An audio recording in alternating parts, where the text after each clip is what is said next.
Join us today for an action-packed episode of Locked On Fantasy Baseball, where we review the 2023 season for the Oakland Athletics. You are Locked On Fantasy Baseball, your daily fantasy baseball podcast. Part of the Locked On Podcast Network, your team every day.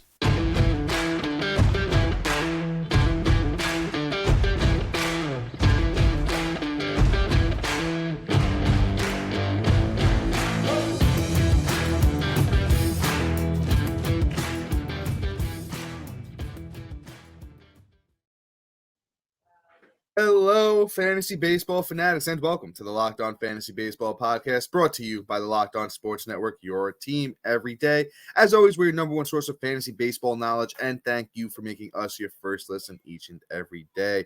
I'm your host, Dominic Martino. You can find me on Twitter at DomMartinoFB. Here, as always, with my brother, my co-host, my partner in crime, Matthew Ane, and you can find him on Twitter at Matthew_Ane. And also shout out to Maggie, Matthew's daughter, in the background. If you're watching on YouTube and you haven't already, hit that little bell below. It subscribes to the podcast and gives you a notification every time we drop a new episode. And lastly, but most importantly, guys, we're running a little bit of a promotion right now. If you leave us a 5-star rating and review on Apple or Spotify, we would appreciate it. If you do that for us, you'll get a chance to, join our listener league for next year. All you need to do is screenshot your 5-star rating and review and email it to us at fantasymds@emails.com or gmail.com.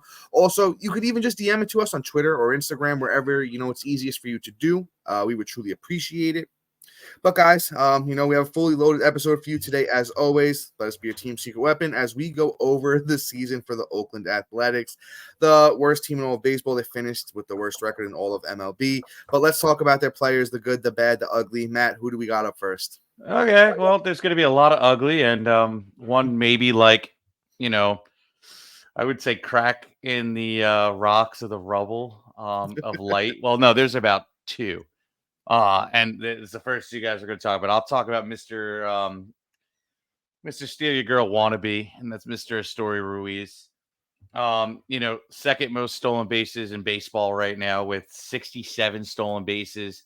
Ronald Acuna said, you're a chump change at 73. So Ruiz is just doing his thing in that aspect. Not bad year, honestly, overall. Obviously runs and ribbies are worth desirable. But a 254 batting average on the year is something that I actually like from a stolen base guy. And quite honestly, he is everything you want in terms of a late round pick in your drafts where, hey, I missed out on stolen bases, but this dude's going to steal 70. He's not going to destroy my batting average. And he might be able to get me like a run a week, like legit, maybe two. Like there's 22 weeks of baseball. So yeah, 26 maybe if you play all the way till the end, I think. Right. So think about it this way. He got 47 runs and 47 ribbies, funny enough, right? So literally that would be 2 a week of each and then a home run once a month. So with 67 stolen bases, I'm not mad at it. There's no way in hell you're drafting him in the top 50 outfielders. He's going to be available probably after pick, 160. Most likely, but at that point, it'll be great. Honestly, probably have him a little bit higher than probably in the top 50 at least, I would say. But Ruiz is somebody that I'm not really happy to get. But if I missed that on stolen bases and I just went full blown power, legitimately he could probably win you the category most weeks. So Esteury Ruiz, good season for fantasy, obviously bad season for Oakland A's. Yeah, Matt, pretty strong take. I've ranked 45 outfielders for next year, and Ruiz's name hasn't really popped up for me yet. So we'll see where the thing goes. He does have a lot of upside when it comes to Ruiz. I do want to talk about his 2022 minor league season is when I found out about Ruiz, and I was very, very high on him. 114 games in the 2022 minor league season, 114 runs. So that's a run per game, 33 doubles, 2 triples, 16 homers, 65 RBIs, 85 steals, and a .332 batting average. Now, is all of that realistic to expect from Ruiz going into any season in his career? Probably not. But I think the 67 steals is super legit. His sprint speed is way, way above average, top tier in the MLB. The 254 batting average, I think that could sneak up over the years, maybe a 260, 270 hitter. I think he can get to, a 10, 12 home run range.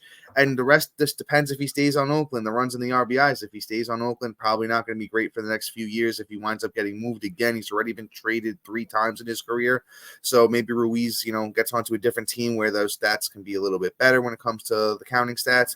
But we'll see. As Matt mentioned, they're probably going to have him around maybe 50 at outfielder. You could kind of just snag him for steals. Maybe a little bit of batting average comes up, but not really a lot of great upside with Ruiz. Let's move on to this next guy who actually I think there is some strong upside, and it's Zack Gelof. Guy came out of nowhere, finished the season like a house on fire, 6'2", 205 in that second base category. I think I did rank him. Let me see where I have Gelof going into next year right now. I have him as number 10 second baseman. So on a bad Oakland Athletics team, you love to see a little bit of a bright spot there. In only 69 games in the big leagues this season, Gelof, 270 at-bats, 40 runs, 20 doubles, a triple, 14 homers, 32 RBIs, 14 steals, and a 267 batting average. You'll love to see it. Second base is a weak position. I really, really think Gelof has a lot of upside. He also played 69 games in the minors this year with 20 steals and 12 homers with 304 batting average. Guys hit for batting average at every stop of the way. Shown power and speed every stop of the way. Maybe if he stays healthy, he can do what we all want Jazz Chisholm to do. Yeah, for sure. I mean, you look at Gelof, and obviously he's not going to have the stolen bases like Jazz, because Jazz has that. Yeah. 30. I was kind of being silly. Yeah, but I like his upside. He's probably their best player in a couple of years. He's their best player right now. Probably, yeah.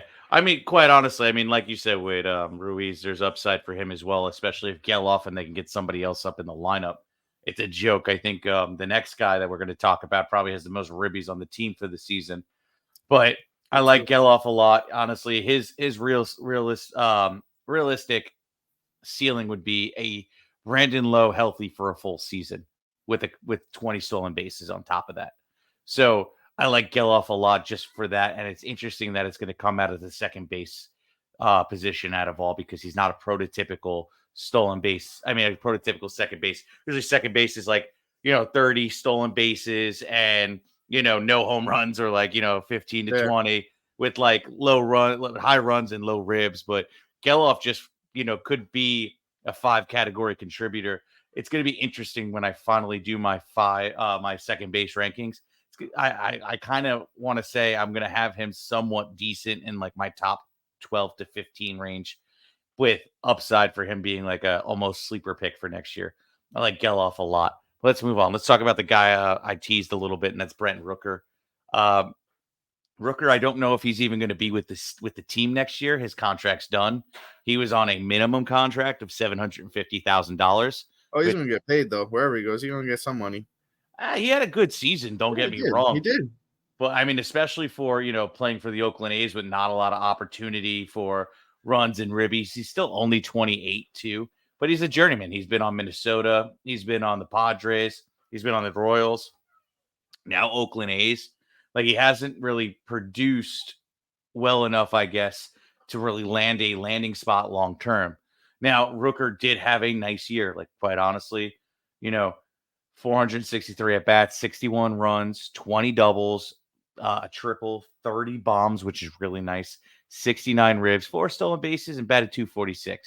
Obviously, the batting average is something of desire.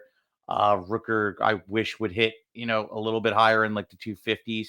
But if you look at his profile from the minors, honestly, he had a 282 in 2019, a 316. And in 2022, before getting called up, he had a 289 batting average.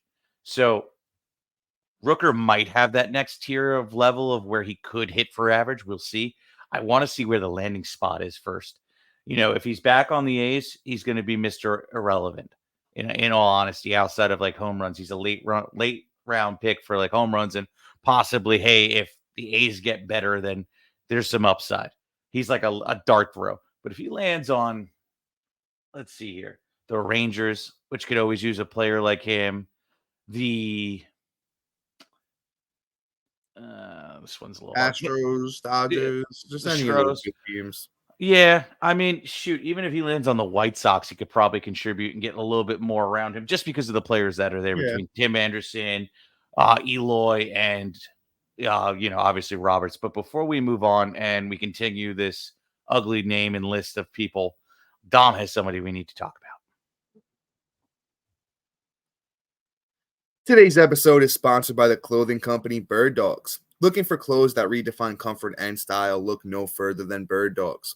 Bird Dogs makes you look good in Bird Dogs stretch khaki shorts that are designed to fit slimmer through the thigh and leg, giving you a truly sculpted look. They fit way better than regular shorts that are made of a stiff, restricting cotton. Bird Dogs fixed this issue by inventing cloud knit fabric that looks just like khaki but stretches, so you get a way slimmer fit without having to sacrifice any movement. Bird Dog uses an anti-stink, sweat-wicking fabric that keeps you cool and dry all day long. Bird Dog shorts do the exact same thing as Lululemon, but they fit way better. Bird Dogs just sent Matt and I some more gear, and we've been absolutely obsessed with it. So you guys, if you want to be like us, you go to birddogs.com/LockedOnMLB, and when you enter the promo code LockedOnMLB, you get a free Bird Dogs water bottle with your order. Once again, that's birddogs.com/LockedOnMLB for a free water bottle at checkout. You won't want to take Bird Dogs off, we promise. And guys, just real quick before I jump back into my this Oakland Athletics team, just once again, just reminding you guys, if you want a shot to join our listener league for next year, you have a chance for free entry by leaving us a rating on 5-star rating on Apple or Spotify. Take a screenshot of it. The best place to send it to us is at fantasymds@gmail.com. Also, if you can, DM it to us on Twitter or Instagram as well, and you get a free entry to join our listener league for next year's season. But let's keep pushing here. Let me give my 2 cents on Brent Rooker. I really love Rooker. I really think he's a phenomenal young player. He made the All-Star team this year. Of course, every team has to have one All-Star in the MLB, so fittingly so, it was Brent Rooker who actually had a good run this year for a while. 61 runs. Matt read you off the stats already. 30 bombs. Looks great. Upside for potential batting average. It looks like he's been banged up. I don't really know a lot about Rooker, so I'm not going to act like I do, but it looks like he's been banged up for most of his career. He has never played more than, he had a 130 game season in the minors in 2018, but after that, coming into this year, that's his most games ever played. He never played more than 81 after that year. So I'm excited to see what he does. Also, as Matt said, excited to see that landing spot. A lot of power in his bat. He's always had power in the minors. Could definitely help another team out. Honestly, I don't think he goes back to Oakland. I'm going to be honest with you. I don't think Oakland's going to want to pay him, the asking price. Oakland's very notoriously frugal when it comes to, signing players and giving them that money after they have a season like this. But we'll see. Oakland doesn't really have much going on in that minor league system either. So, to be determined. But let's move on to actually one of the young prospects, kind of so-so year. Let's talk about Shea Langoliers, 6 foot 205 catcher.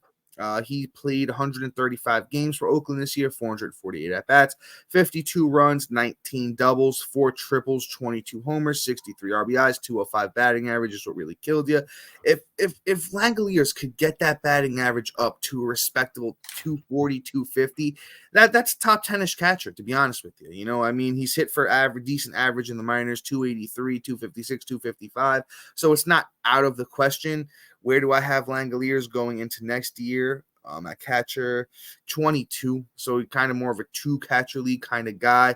I do like the counting stats, though. In only 135 games, 52 runs, and 63 RBIs isn't horrible. Plus, if you play in those points leagues, you get points for those triples, 4 triples. He's got a little speed on him, even though he only sold 3 bags. But that's Shea Langoliers for you. Not really too much to see here, to be honest with you. This whole Oakland team is just kind of, our due diligence. Mm-hmm. Yeah, honestly, I don't know much about him. I don't want to talk bad. Oakland. Sorry, Oakland. I threw the fitted on to try and give you guys a little something here, try and rep your squad for you. But yeah, man, it's a bad year for you guys. Sorry. At least they have colors. Like I could say that. Like I like the color. Yeah. The hat is fresh. Thank you. I appreciate it. I will never buy one, but it's nice. Yeah. Rock it out when I got the green and the yellow on, Yeah. But yeah, we're gonna move on. I'm not even gonna attempt this. Let's talk about somebody else you probably never heard of, and that's JJ Bleday. And it sounds like he was bleeding everywhere this season. 6'2", 205, 25 years old. Really didn't have like a great season. He had a bad season. You could just say it. He had a bad year, man. I'm trying to be nice. 56 at bats, 35 runs, 11 doubles, 10 bombs, 27 ribs, 5 stolen bases. Walk to strikeout ratio isn't atrocious, 42 to 72 strikeouts, and batted a nice whopping 195 with an OPS of the mark of the beast at 666. So that scares me. But you know, it's weird. So you look at the kid when he was in the minors this year. He didn't have a bad season through 108 at bats. He had 8 home runs, and he batted 333. Maybe he got a piece the case of the yips when he came up, but same thing kind of happened the year before. He had 204 at bats at the end of the year. 5 home runs and 204 at bats, which is nice. Batted a measly 167. But when he was in the minors this season before, he had 20 home runs and batted a really nice 228. But the walk to strikeout ratio isn't atrocious. The kid, I just think, maybe is just a fly ball victim where, the ball just he gets a little too much under it and then it's in ground. I mean, it's within, I can just go like this and I don't have to move too far. You hit it right to me type deal. So I don't know. Maybe this kid figures it out. He definitely has pop. He definitely has plate discipline from just walk to strikeout ratio. It just all isn't coming together. Nowhere in hell are we looking at this kid for fantasy baseball whatsoever. This will probably be the last time we talk about him unless he decides to turn it around. So welcome to the podcast. Hi and goodbye, Blade. But ultimately, we'll see. That's it. That's all I got on the play. I mean, the reason that he's really on this episode is that JJ Bleday was the former 4th overall pick in 2019, by the Miami Marlins. So he had a lot of pedigree coming into the league. He, as Matt mentioned and went through his stats, he never has really lived up to the hype. Can't give you an exact reason because, when you kind of look at the underlying stuff, it doesn't look horrible. The walk to strikeout ratio looks good. He's got the pop. He's got a little bit of speed to his game. He hits some triples. He steals a couple of bases. Baseball's a tough game. Baseball's a very, very hard game. 2 prospects that, I talk about all the time. Look at Joe Adell. Look at Jared Kelenic. They kind of have really taken them quite a few years to do even anything in the major leagues. Bleday is going to be 26 next year, kind of a make or break type year for him. I'm sure Oakland's going to let him play, just leave him out there in the lineup more often than not and just kind of see what they got with him. If not, I guess, they'll move on from Bleday. But there is upside here. I kind of hope that we get to talk about JJ Bleday again. I do like the kid, got a 6'2", 205 lefty. He's got some upside, but just a tough year for Bleday. That 195 batting average kills me. It's really, really tough to see from him. But let's move on here. Let's get into some starting pitching. But I think before we do that, Matt, why don't you hop in and talk about our next sponsor of the day? Get ready for the NFL season with incredible offer from FanDuel, America's #1 sportsbook. Right now, new customers can bet $5 and get $200 in bonus bets guaranteed. Plus, all customers who bet $5 will get $100 off the NFL Sunday ticket from YouTube and YouTube TV. Now is the best time to join FanDuel. The app is super easy to use, and you can bet on everything from spreads to player props and more. So visit FanDuel.com/lockedon and kick the NFL season off right and with offers you don't want to miss. FanDuel, official partner of the NFL.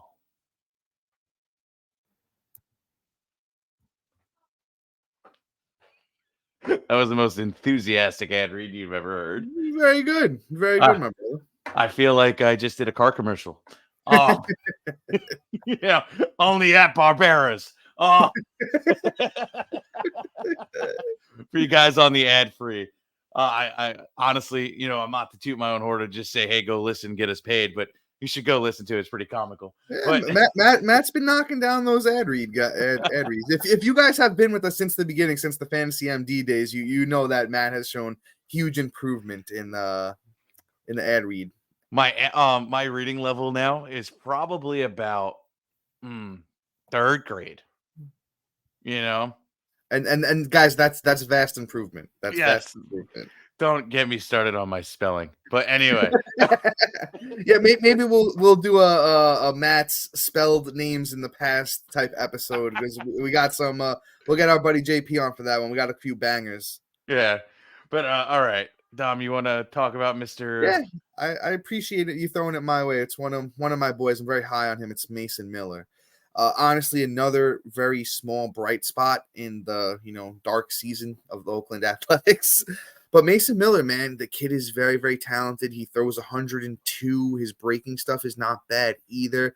On the year, Mason Miller had a 3.78 ERA. He started 10 games. He came out of the bullpen for 4. So it was 10 overall games. He pitched 33 innings. He had 38 strikeouts. The FIP was a 3.47. That's fielding independent pitching. If you're not familiar, it's an ERA indicator. And the WHIP was a 1.20. So, from a rookie, 24-year-old, it's a very, very good showing. He doesn't have a lot of experience in the minors. They kind of just have thrown him out there and said, you know what, let's see what you got in the majors. Very, very good showing. He did have, a UCL sprain, which you really never want to hear for a pitcher at the end of the year. But he did come back and he pitched, decent after he came back from the UCL injury. Just keep your eye on him next year in spring training. Of course, if you're locked on here, we will definitely keep you updated on Mason Miller. But the kid's got a lot of upside. Honestly, if everything looks good going into spring training, and that's a great home ballpark to pitch in, kind of want to just scroll through my starting pitcher rankings. I have Mason Miller at 60 right now, which I think is reasonable. I think it's a reasonable spot for Mason Miller. Kind of just see where the thing goes. Maybe if you get him as your starting pitcher 6, 7, I think that's a reasonable spot for next year. I love him, though. A lot of upside here with Mason Miller. Honestly, he's the best player on all of Oakland Athletics. I like Zack, too. I like big Zack G, but, Yeah. Mason Miller's definitely the best pitcher for sure. So, upside for Mason Miller is pretty much Sonny Gray in the prime days of the Oakland A's. So, he was very serviceable, got the Ks, had the low ERA, and had the low WHIP. Obviously, the wins aren't going to be an opportunity that he's going to have all that often, but, still going to be valuable at pitcher. So, honestly, he's going to be one of those guys we're going to be talking about, as a sleeper next year, or maybe second-year breakout kind of type deal, because Mason Miller has a lot of upside. I really do. I really like him for next year.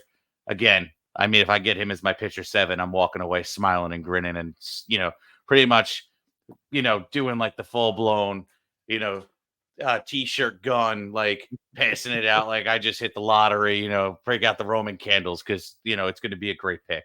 But let me move on here. Let's talk about somebody that I'm really mad the Yankees traded, and that's Ken Waldichuk. Waldichuk did not have a good season whatsoever. But he was supposed to be really good. But, I mean, it's also his first lick and it's his first lick probably at real big league talent. For more than 34 innings this year. He got 141 innings, which is actually quite impressive for, your first shot at the bigs, quite honestly. And again, there was not a single game that he was even serviceable for this whole season. But he was good down the stretch. I have some stats. He was good down the stretch. Please break them out, because every time I even went to go look his way this year. Yeah. I mean, I don't know if you want to flip it over to me for a second, but I got a couple of stats here. Let me finish. Yeah, okay. Go ahead, brother. Go ahead. Got you. I'm not going to poo-poo all over him because I do love the kid. I know. Yeah, as a former Yankee, we have respect for Waldichuk. Yeah, the year he got traded in the minors, he had 95 innings pitched, 2.84 ERA, and 137 strikeouts with a 1.158 WHIP. Those are really great numbers for a pitcher. So, quite honestly, my expectation for his first real shot at the bigs, I figured would have been a lot better. Even his first shot at when the A's called him up, he had almost a 5 ERA. I expected a lot better, especially through 32 innings. I was pretty excited to see what this kid would do, and he honestly flopped. So I think it was more of, I just left probably one of the better, franchises to the A's, and now I'm super disappointed type thing. And now it's messing with his head. Hopefully he can get back to baseball, in my opinion, and really get his stuff together. Now, Dom will tell you about all the upside that this kid could possibly have. Yeah, Waldichuk's a good pitcher, so I'm on board in the sense of it was kind of surprising to see him go over to Oakland and kind of just do nothing for last year and then most of this year. But, Waldichuk was good down the stretch this year. His last 10 games, 8 of those were starts. 52 innings, 43 strikeouts, only 17 walks, a 3.42 ERA. Batters were hitting 243 against him. and an OPS of 746, which is, pretty good. So there is still something here with Waldichuk. Am I drafting him next year? No, absolutely not. Do I think any of you should draft him next year? No, probably not. But it's worth knowing the name Ken Waldichuk, former Yankee. Matt read you off those minor league seasons he had with the Yankees, which were very good, well over a K per nine. The whip was good. The ERA was good. I think he can get back to it. He's another big lefty for Oakland. I believe he's 6'4". Yep, he's 6'4", 220. So he definitely has that baseball body. I honestly think he could figure it out. And the pitching in Oakland's a great park to pitch in. So I really think there is some upside here with Waldichuk. Just a name to remember going into next year, because my theory is, and especially with teams like the Oakland Athletics, you just know the names, know the upside, because then, if we're talking about Ken Waldichuk next year, if he starts his first 3 games and he's looking really good, you don't be like, oh, well, this guy's a bum. I never heard of him. It's fool's gold. No, you pick him up, you throw him on the end of your roster. Yeah, I heard about, Dom and Matt talked about him on Locked On Fantasy Baseball, and there's some upside there. Because you never really know where it's going to come from. And once you're familiar with the names, I feel like you're more prone to pick these guys up rather than just, be like, oh, it's fool's gold. Because I used to do that a lot too when I first started playing. But then as I got really into fantasy baseball and I learned all of the names, I learned all the players, I learned their upside, I kind of know when to pick these guys up. And it's usually sooner rather than later, especially at the beginning of the year. Let's move on to their closer. Let's talk about Trevor May, who actually... another guy who finished the season very, very strong. Don't let don't let anything fool you here, because he actually wound up doing very well for himself. A 3.28 ERA on the year for Trevor May. He finished the year with 21 saves, 46 innings, 40 strikeouts, and the whip was a little high at a 1.37.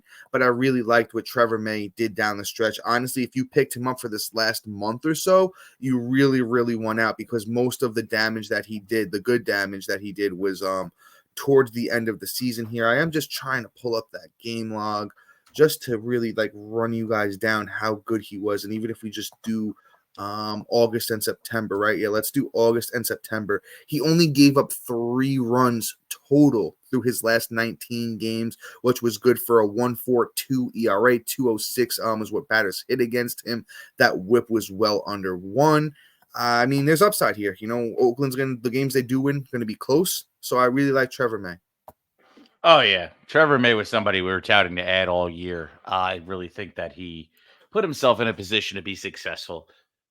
Even with these, small opportunities as to where he would have to actually get the save. But you know what? The one thing about this team is with owning Trevor May is when they're gonna win games, they're gonna be close. So May was definitely a beneficiary of it and will be a decent value at closer, and somebody that if you're walking away with him as your number 3 closer, you're pretty happy. So Trevor May, somebody that's probably going to be overlooked and have great value. I agree, sir. Let's move on. Let's talk about Jacob Wilson. I believe this is the prospect you're talking about. He is their number 1 prospect. Right. I was trying to see how many saves Trevor May had over that last month, but this is not working with me. Matt, if you want, I'll take the lead here on Mr. Wilson. Thank you, because I have no clue who this kid is. Yeah. I'll be honest with you. I wasn't super familiar with him. I had heard the name before, but that's Oakland's top prospect. In these episodes, we're going to try and mix in some of the team's top prospects, a little something to look forward to for next year. But Mr. Jacob Wilson had a nice little season in the minors this year. He hit 333. It was only 21 saves. All the saves were in the last 2 months? Oh, yeah, no, I was trying to figure out how many saves. I know he had 21 saves overall. I was trying to figure out how many he had in the last 2 months there. My bad, I got you. No, I appreciate it. So once again, Jacob Wilson, shortstop prospect, Oakland Athletics, hit 333 this year, 26 games, 99 at-bats, 17 runs, 11 doubles, 1 homer. He had 4 steals and 11 walks to 6 strikeouts, which you like to see there. He's 21 years old. He's 6'3", 190. He kind of has to come into that man body a little bit more for 6'3". You would love to see a little bit more weight on him. His hit tool is a 65 on the 40-80 grading scale for prospects. So his hit is a very, very plus thing. His arm for fielding is plus. Overall, he's a plus prospect. I wouldn't expect too much power for him. He's not super, super fast, and his fielding is about, mediocre. But, there is some upside here. Just remember the name Jacob Wilson, shortstop prospect, Oakland Athletics. Matt, did you find that for me or no? So I'm going to tell you right now, Baseball Reference sucks at this for him. Oh yeah. That was not the best route either that I went down, and it So did. what I can tell you is this: second half, he had 15 saves. There you First go, half- beautiful. That works out perfectly. That's basically what we were looking for there with Trevor May. Yeah, but with that being said, I think we're pretty much gold. I do want to mention somebody that we can have real quick out there, and that's Soda Storm. He was there. Oh yeah. Tyler, right? Yeah, Tyler Soderstrom. He was one of their top end prospects, got the call, did absolutely nothing with it, hence why he's not really on this. If anything, we might be talking about him earlier as we get deeper into the offseason and more for draft prep, because he might be somebody that worth looking at off this team. We shall see. But yeah, I want to see where did they played him at first base and catcher. I think Langoliers is going to be their catcher of the future, so that's why they're trying to get him over at first base. He also played 18 games at DH. Once again, Tyler Soderstrom. Yeah, I don't know how much is actionable there, but you know what? Let's bring this thing home, brother. Yes, so, sir. guys, that's all for us today. Please be sure to like, subscribe, comment, rate, and review. Also, thank you for making Locked On Fantasy Baseball your first listen each and every day. Make sure you tune back in tomorrow. We're talking about those Kansas City Royals. But guys, until then, see you. Peace.